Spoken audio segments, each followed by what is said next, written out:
Tant amb el tema solar, que tenim la capacitat per instal·lar plaques solars a tots els edificis públics, cementiris inclosos, hauria de ser una cosa que hauria d'estar ja licitada o a punt de licitar-se. Per què ho diem? Doncs perquè també l'Ajuntament hem de col·laborar en això. Si hagués fet la preparació, podríem haver rebut fons Next Generation per poder optar a això. Per tant, què diem? Assumim-ho, treballem-ho, fiquem plaques solars arreu. Una dada, només amb les plaques solars del cementiri de Palamós, no tinc en compte el de Sant Joan, només el de Palamós, cobriríem 165 habitatges.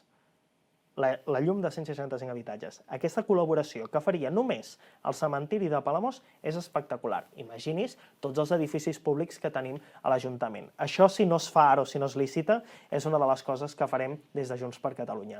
I a part també estem convençuts que arribem tard amb molts projectes, com per exemple promoció turística. Veiem que és una legislatura del ping-pong.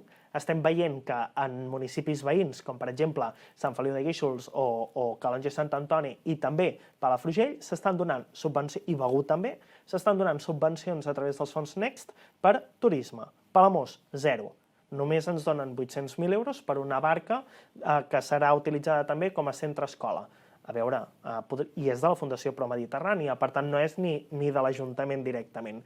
Tenim moltíssima feina per fer.